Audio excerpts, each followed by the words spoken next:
కాకినాడ జిల్లా శంఖవరం మండలం అన్నవరం వీర వెంకట సత్యనారాయణ స్వామి దివ్య కళ్యాణ మహోత్సవాలు నిర్వహించేందుకు భారీ ఏర్పాట్లు జరుగుతున్నాయి. అన్నవరంలో పారిశుద్ధ్య మరియు సెంట్రల్ లైటింగ్ ఏర్పాట్లను యుద్ధ ప్రాతిపదికన చేస్తున్నారు. శానిటేషన్, విద్యుత్ అలంకరణ చేస్తున్న కార్యక్రమాన్ని ఆ జిల్లా కలెక్టర్ పర్యవేక్షించారు. కళ్యాణ మహోత్సవాలు 7వ తారీఖు నుంచి 13వ తారీఖు వరకు నిర్వహించనున్న నేపథ్యంలో అత్యంత వైభవంగా ఈ కార్యక్రమాన్ని నిర్వహించడానికి అధికారులు కసరత్తు చేస్తున్నారు. శుక్రవారం నాడు కాకినాడ జిల్లా కలెక్టర్ మన్మోహన్ ఆదేశాల మేరకు స్వామివారి రత్నగిరిపైన ఏర్పాట్లు విస్తృతంగా చేస్తున్నారు. భక్తులకు ఎటువంటి అసౌకర్యం కలగకుండా ఉండేందుకు అధికార యంత్రాంగం ఏర్పాట్లను చేస్తున్నారు. సతీష్, పూర్తి న్యూస్, అన్నవరం. శ్రీకాకుళం జిల్లా బారువా బీచ్ ఫెస్టివల్ ఏర్పాట్లు ఘనంగా జరిగాయి. ఈ నెల 3వ తేదీ, 4వ తేదీల్లో బీచ్ ఫెస్టివల్ను నిర్వహించేందుకు అధికారులు ఏర్పాట్లు చేశారు. కలెక్టర్ స్వప్నిక్ దినకర్ పుండర్కర్ ఏర్పాట్లను పరిశీలించారు.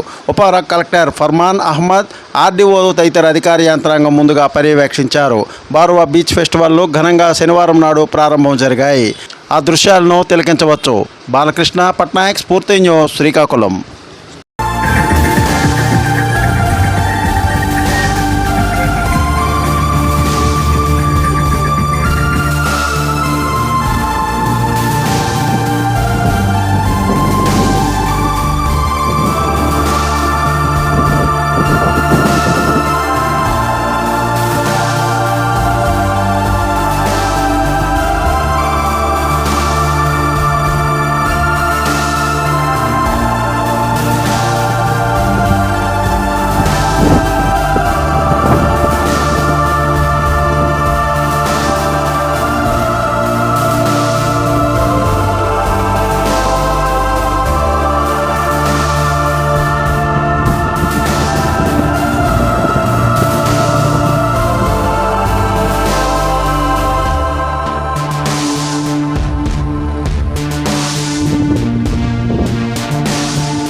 శ్రీ విశ్వ విజ్ఞాన విద్యా ఆధ్యాత్మిక పీఠం పిఠాపురం నూతన ఆశ్రమ ప్రాంగణంలో తాత్విక బాల వికాస వేసవి శిక్షణ శిబిరాలను శ్రీ రామకృష్ణ అద్వైత ఆశ్రమం ఆచార్య శ్రీ కృష్ణానంద అధ్యక్షతన నిర్వహించారు. ఈ సందర్భంగా తాత్విక బాల వికాస వేసవి శిక్షణ శిబిరాన్ని కన్వీనర్ ఏవివి సత్యనారాయణ స్వామీజీ శ్రీ రామకృష్ణానంద మాట్లాడుతూ పిల్లలు చిన్న వయసు నుంచి మంచి అలవాట్లను అలవర్చుకోవాలని సూచించారు. శిక్షణ తరగతులు జరిగే ప్రతిరోజు విద్యార్థులు క్రమశిక్షణ, భక్తి భావాలను కలిగి ఉండాలని హితవు పలికారు. సింహాచలం, స్ఫూర్తి న్యూస్, పిఠాపురం. మా ఉపాధ్యాయ మిత్రులకు ఇప్పుడున్న అందరికీ కార్యకర్తలుగా అందరూ కూడా హృదయపూర్వక నమస్కారాలు తెలియజేసుకుంటూ, ముఖ్యంగా మరి ఈ ప్రాచీన బాల వికాస్ అనేది పదం ఏమిటి అనేది మన పీఠం తెలియజేస్తున్నాం. ఎన్నో సంవత్సరాల నుంచి మనకి ఏవివి సత్యనారాయణ గారు వచ్చిందని ఒక బ్యానర్, దాని ఒక సింబల్ అవన్నీ కూడా వేసి చేస్తున్నారు. కానీ ఇంత మునుపు మనకి గత 30 సంవత్సరాల నుంచి కూడా వేదార్థ సార సంగ్రహభూతంగా ఒక క్యాప్సూల్ ఫామ్లో చాక్లెట్ కింద మన నమస్కారం తెలియజేస్తూ ఉమర్ ఆదిషా గారి యొక్క పెద్దవ పేరు నాకు కరెక్ట్గా గుర్తులేదు.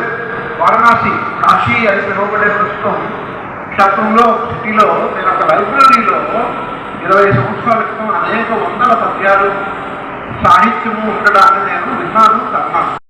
స్వీకరించకపోయిన ఒక అనంతమైన నిధికి మీరు వారసులు. అదేంటో తెలుసా మీకు? తెలుసుకోవాల్సిందా? ఈనాడు ఇక్కడ చాలా ఆనందం. నాకు ఎదురుగుండా కూర్చున్నటువంటి ఆత్మస్వరూపమైన ఆత్మ బంధుగణమైన please like, share, subscribe our channel.